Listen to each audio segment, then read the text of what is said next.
Body के अलग अलग ऑर्गन पर बात करते हैं, कैसे अलग अलग ऑर्गन जो है कैंसर के खतरे की जद में आ सकता है और उसको बचाना कैसे है, उसकी बात करते हैं। एक एक पॉइंट वाइज बात कर लेते हैं स्वामी जी।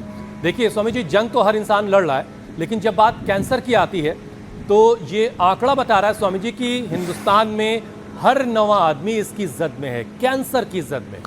और रिपोर्ट ये भी बता रही स्वामी जी कि अगर फिजिकली एक्टिव रहा जाए, यानी रोजाना अगर हमारे साथ योगाभ्यास किया जाए, वर्कआउट किया जाए, तो कैंसर का खतरा 41% तक कम किया जा सकता है।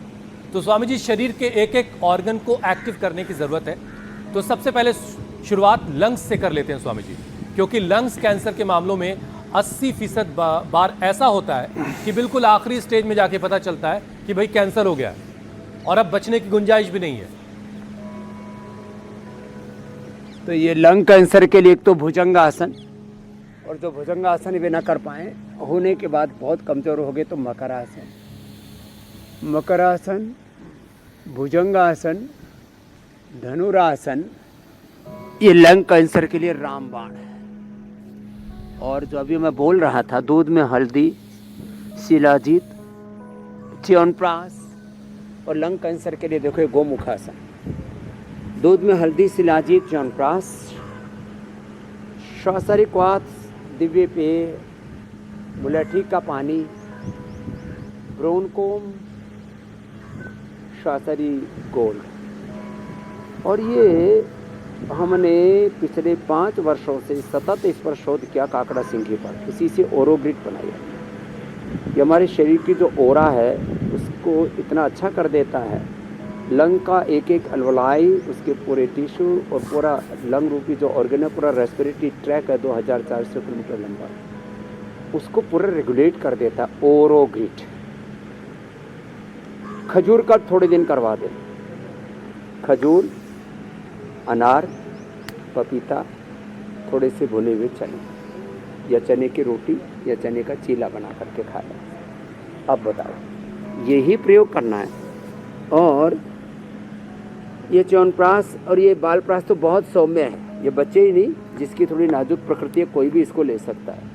तो आज हमने ये पूरा इंतज़ाम किया हुआ है कि फेफड़े से लेकर के बॉडी के किसी भी ऑर्गन में आज कैंसर नहीं रहने देंगे।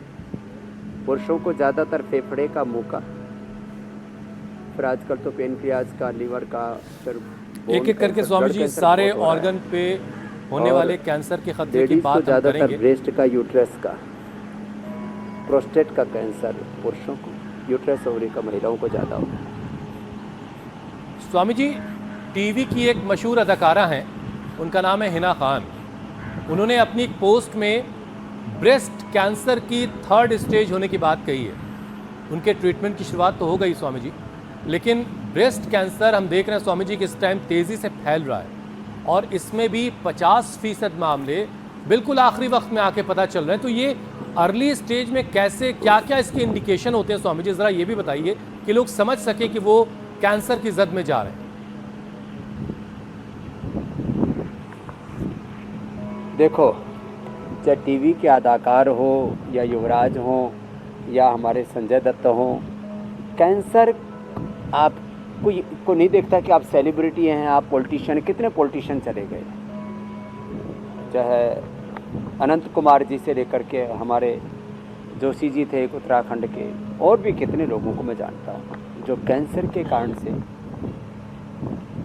कितने ही बड़े ओहदे पर हों आप, किसी पोजीशन में हों, बीमारियां आपका पद, पोजीशन, आपका ओहदा, आपकी समृद्धि कुछ नहीं देखती, आपकी सक्सेस। ये इसमें खास 2-3 बातें हैं। लेस ऑक्सीजन सप्लाई, इसलिए मैं सबको बोलता हूँ रोज भस्त्रिका करो, रोज कपालभाति, रोज अनुलोम विलोम, ये तो दिनचर्या का हिस्सा बना लो। ऑर्गेनिक चीज़ें खाओ, जितना हो सकता उतना अपने आप को प्रदूषण से बचाओ। और यदि प्रदूषण से पूरी तरह से बचा भी नहीं पाते स्वामी जी, तो कम से कम इतना तो करो।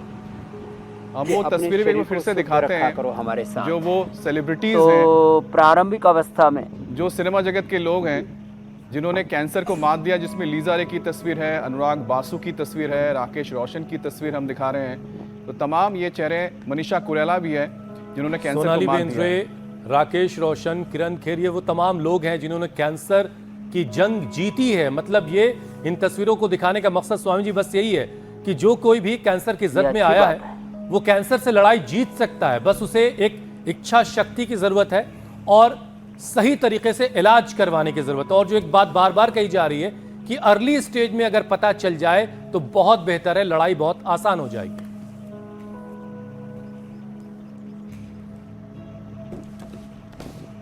तो देखो, जब शरीर में कहीं गांठ हो जाए किसी भी जगह, तो 99% लंबे समय तक जब गांठ रहती है तो उसमें कैंसर के पनपने की संभावना बढ़ जाती है। और इसके साथ साथ ब्लड टेस्ट करवाते रहें। कैंसर मार्कर्स का अब पता लग गया है।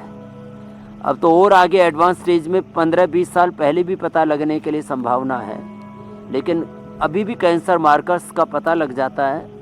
हार्ट मार्कर्स हैं, हार्ट की प्रॉब्लम यदि होने वाली है, शुगर होने वाली है, कैंसर होने वाला है कि ऑटोइम्यून डिजीज़ होने वाली है, उसके ब्लड टेस्ट से ही आजकल 5-10 हज़ार रुपये का टेस्ट होता है।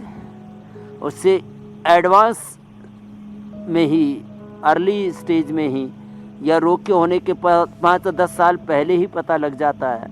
और एक बात मैं और कहता हूँ, जैसे मैं कह रहा था लेस ऑक्सीजन सप्लाई, अब लेस फिजिकल एक्टिविटी में आप जो है ना उसको लेस योग प्रैक्टिस कर लो। उसमें योगिक एक्सरसाइज, प्राणायाम, ध्यान और पूरा संयमित जीवन आ गया। योग विमुख जब से हुए हैं तब से हमारे जीवन में रोग आए हैं। तो 40 से 50% तो फिजिकल एक्टिविटी पूरी न होने के कारण से ये रोग है। यदि योग पूरा हो जाए, जिसमें योगिक व्यायाम, एक्सरसाइज है, प्राणायाम है, ध्यान है और एक संयममय संतुलित सात्विक जीवन जीने लग जाएं, तो आप तो 40-50% की बात कर रहे थे, मैं तो कहता हूँ 100% सभी रोगों के खतरे को टाला जा सकता है। तो गांठ होना, लो इम्यूनिटी होना, लो ऑक्सीजन सप्लाई होना, अनहेल्दी लाइफस्टाइल होना, स्मोकिंग करना, या जितने भी प्रकार के ये जो गलत हैबिट्स हैं, ये सब कैंसर कारक हैं, कार्सोजेनिक हैं, ऐसा अंग्रेजी में बोला जाता है मेडिकल टर्मिनोलॉजी में। इनसे तो बचना पड़ेगा मेरे भाई हुसैन जी, अमित जी, मेरी बहन मीनाक्षी जी।